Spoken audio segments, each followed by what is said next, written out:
Hey everyone, today we're going to dive into a feeling that, let's be honest, most of us know all too well. It's that weird feeling you can get after scrolling through social media, the way it can mess with how we see ourselves. We're going to break down the psychology behind it, and most importantly, we'll get into what we can actually do to change that relationship for the better. So, let me just ask you this straight up. Have you ever closed out of an app after a few minutes of scrolling and just felt a little worse? You know, a bit less successful, maybe a little less interesting? If that sounds familiar, I promise you, you are definitely not alone. And really, it's no surprise that feeling is becoming so common just because of how much time we spend connected. Check this out. A Pew Research study from 2022 found that almost half of all U.S. teens are online almost constantly. This isn't just a quick check-in anymore. For a lot of people, it's a non-stop stream of information. And that constant exposure, well, it has a real impact. So why does being this connected so often leave us feeling kinda inadequate?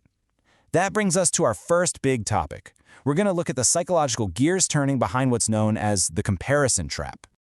Okay, so at the very core of this whole thing is a behavior that's just fundamentally human: social comparison. It's totally natural for us to look at other people to figure out where we stand in the world. But here's the problem. Social media takes this normal, evolved instinct and basically puts it on steroids. And here's the absolute key to it all. We aren't comparing our real life to someone else's real life. As therapist Marlene Francois puts it so well, we're comparing our own messy, complicated, behind-the-scenes reality to everyone else's highlight reel. You know, their most curated, filtered, and perfect-looking moments. It's a completely unfair comparison from the get-go. And this comparison game isn't just about vacations and fun nights out. Oh no, it is absolutely seeped into our professional lives thanks to the rise of hustle culture.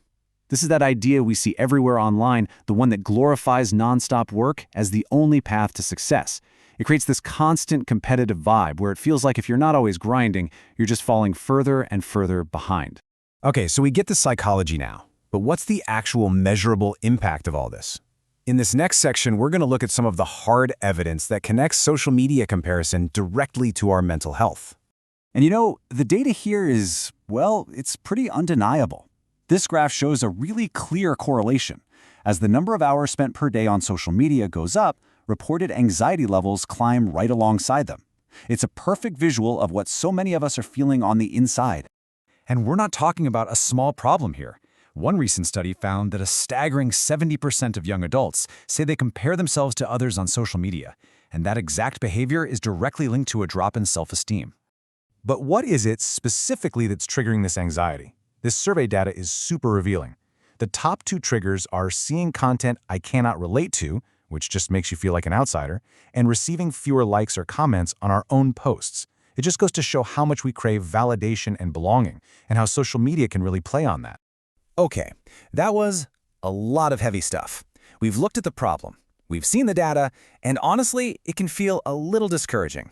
So, that leads us to the most important question of all. Where do we go from here? What can we actually do to break this cycle? First things first, let's talk about taking back control. This section is all about immediate, practical things that literally anyone can start doing today to build a healthier, happier relationship with their feed.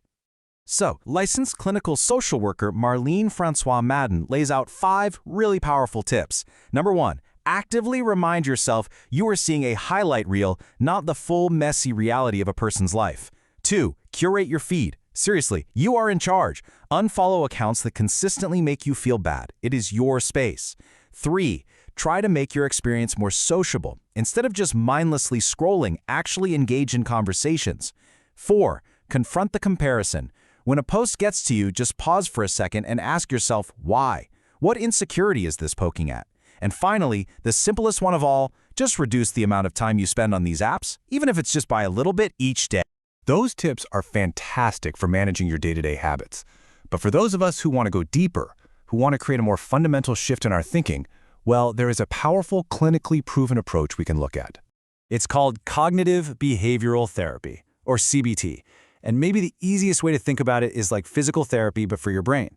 It helps you spot those negative thought patterns that get triggered by social media. Like you see a post and immediately think, my life is so boring. And then it gives you the tools to challenge that thought and reframe it into something way more realistic and healthy. So, does this stuff actually work for social media issues? The data is incredibly promising.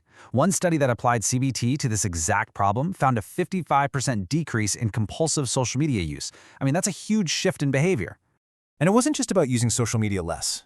The people in that same study also reported a 42% boost in their self-esteem.